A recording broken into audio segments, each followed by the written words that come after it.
देखो, अभी जो मैं इस परीक्षा में जो अभी मैं बताने जा रहा हूँ, आज हिंदी व्याकरण के बारे में बता देना। यहाँ पर लिखा हुआ है हिंदी व्याकरण, और इंग्लिश में भी लिख दिए हैं हिंदी ग्रामर। जिनको मैं बता दूँ कि जैसे किसी भी भाषा का जो है एक अपना लिपि होता है, जिस पर इंग्लिश में सबसे पहले जो है कैपिटल वर्ड लगाया जाता है, उसके बाद जो है सो पूरे स्मॉल लगा के बनाया जाता है। और दूसरी नंबर बात ये हुआ कि जैसे मान लीजिए अभी मैं बताने जा रहा था कारक। कारक किसको कहते हैं, कारक का अर्थ कितना है, इसके बारे में बताने जा रहा था। इसमें लिखा है कारक शब्द का अर्थ होता है क्या। सभी बच्चे पढ़ेगा। कहिए, कारक कारक शब्द का अर्थ होता है क्या। तो कारक शब्द का अर्थ होता है क्रिया। क्या होता है, क्रिया क्रिया को करने वाला। क्रिया को करने वाला क्या होता है, क्रिया को करने वाला। जैसे आप समझ लो क्रिया को करने वाला कैसे होगा।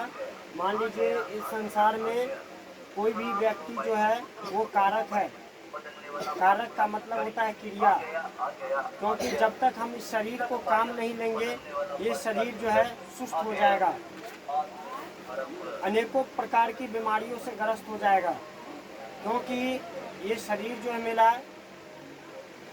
मेरा शरीर जो है काम करने के लिए है, और इससे काम जितना लेंगे उतना अच्छा रहेगा, उतना बेहद रहेगा।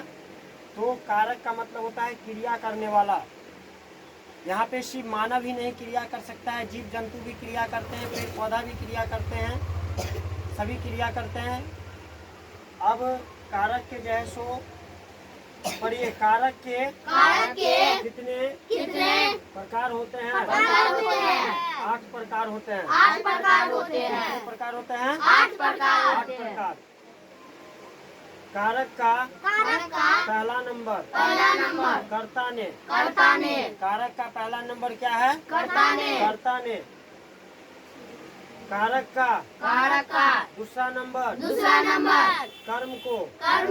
कारक का दूसरा नंबर कर्म को। कारक का तीसरा नंबर करण से के द्वारा के साथ।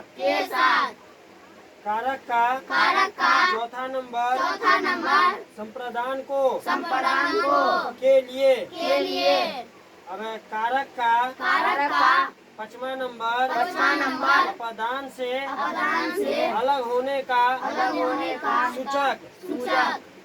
अब कारक का छठा नंबर संबंध में पर।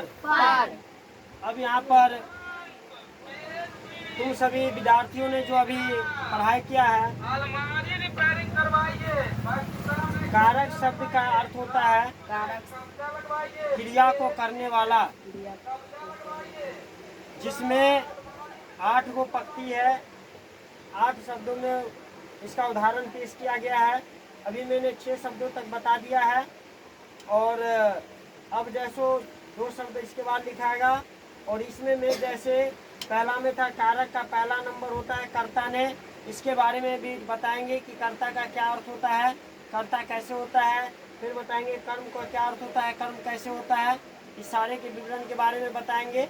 और लास्ट में मैं एक मोटिवेशन करना चाहूँगा, उसके बाद फिर मैं अपने वाणी को पूर्ण विराम दूंगा।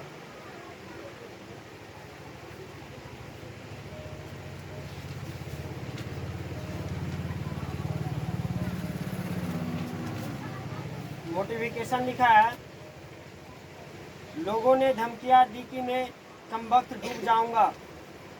देखिए, जब आप लाइफ की ओर आगे बढ़िएगा, आप सिस्टम की ओर आगे बढ़िएगा, प्रगति की ओर आगे बढ़िएगा, तो आपको हजारों बाधाओं से लड़ना पड़ेगा, कठिनाइयों से लड़ना पड़ेगा। क्योंकि आसान नहीं है सपना का शहर, बहुत कठिन है। क्योंकि पढ़ाई जो है, जितना हम देखने में इसको लग रहा है कि एक अक्षर से लिखा गया है, वो उतना है नहीं, ये बहुत कठिन है। तो लिखा है कि लोगों ने धमकियां दिया कि मैं कम वक्त डूब जाऊंगा। ऐसा हुआ कि मुझे तैरना सिखा दिया। क्योंकि तुम जब पढ़ाई करते हो तो तुम्हें ऐसे वर्ड से भी तुम्हें दुश्मनी होता है। कैसे? जैसे सर दिया याद करके लाने के लिए तुमने याद नहीं किया और तुम्हें मार लगेगा, तुम्हारे अंदर डर पैदा होगा कि दूर सर नहीं पढ़ाते, सर पीटते हैं। भाई पीटते हैं तो तुम सबको गलती के लिए पीटते हैं, तुम्हारे सुधारने के लिए पीट रहे हैं। सर को ऐसा ख्वाहिश नहीं जो तुमको पीटे। यस या ना? Yes sir. यस या ना? Yes sir. इसलिए मेहनत एकदम तन्मयता से करना है। और चलिए नेक्स्ट पढ़ाई के लिए हम लोग आगे बढ़ते हैं और ध्यान रहे।